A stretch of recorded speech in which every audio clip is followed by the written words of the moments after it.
How's it going, guys? In today's video, we're talking about the latest signing here from the Patriots, Shaun Wade. He played for Ohio State. He was drafted by the Ravens this offseason, and then we traded for him for a fifth round pick and a seventh round pick in future drafts. And he was drafted as a fifth round pick, so it seems like a pretty good pickup. We're going to talk about all of it within this video.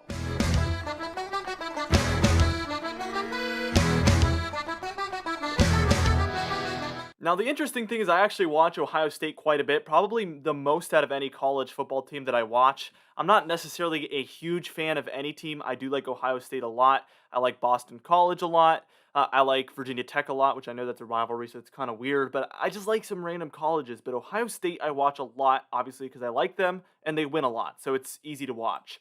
But the interesting thing here is that Shaun Wade had an up and down career with Ohio State. For his first couple of seasons, he was a lockdown corner and a projected first round quarterback pick.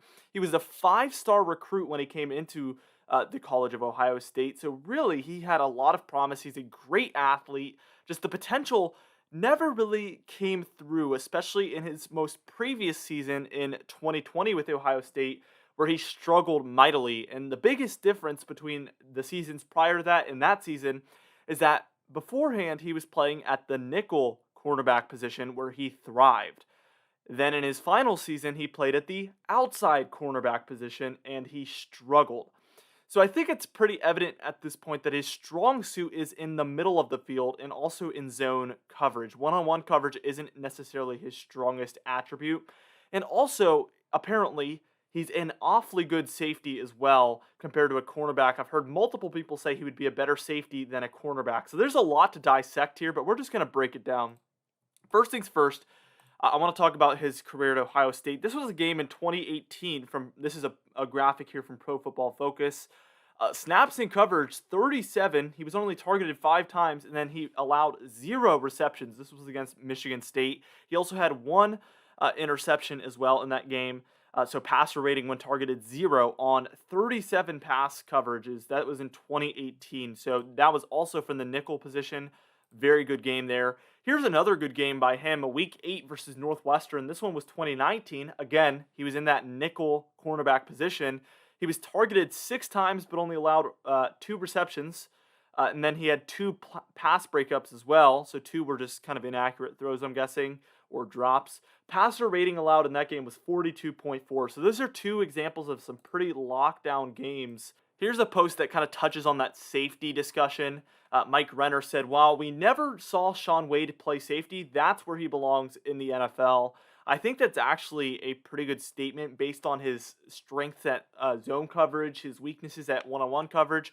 But I think he would also be a really awfully good nickel cornerback as well. The interesting thing is we obviously have probably the best nickel cornerback in the NFL in Jonathan Jones. But the other interesting thing is before we signed Shaun Wade just yesterday, hours prior, Jonathan Jones went down with an injury. So I don't know if that has anything to do with it, but considering it happened on the same day, they play the same style in the same position, I have to say it has a little bit to do with it at least. I think Shaun Wade's potential far exceeds that 5th round draft pick that he was taken at. I really feel like with his strengths at the nickel cornerback position and the safety position and his weaknesses at the outside corner position, it feels like if you put this guy in the right situation, in the right position for him, he's going to thrive and be kind of like that first or second round pick potential. But if you want him to play on the outside, he's more like a 5th round pick. And the problem here is that teams value outside cornerbacks and lockdown cornerbacks that can cover your number 1 wide receiver far more than they value that nickel cornerback position. But with the Patriots, for now they have Stephon Gilmore and they already have J.C. Jackson. He was never going to compete for one of those spots anyway.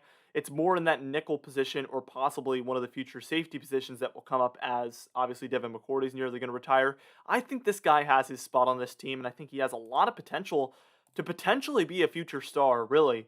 I think with that, when you look at a player that was taken in the 5th round, but he was like a 3-star recruit, never really had any breakout seasons, that's a whole different situation than this situation because we're talking about a player that was a 5-star recruit to Ohio State, a tremendous athlete. The athletic ability is there, and he had 2 lockdown seasons at the cornerback position and then 1 falling off season. So we know he can be that guy that he was in 2018 and 2019. If he's done it once, he can do it twice. So that's the potential. We know the ceiling is high. This isn't a guy that's never been great before. That's just my opinion. Let me know in the comments if you guys agree with these kind of footnotes that I've added in this video, but that's really how I feel about this. The potential is there for this guy to be a star, to be a starter, and to be a really good cornerback in the NFL. He's only 22, so there's years ahead of him, and I think this is a great addition to the team, especially for a 5th and a 7th round pick. The 5th coming in 2023, and the 7th round pick coming in next year's draft. So these are far future draft picks as well. I think this is a great pickup.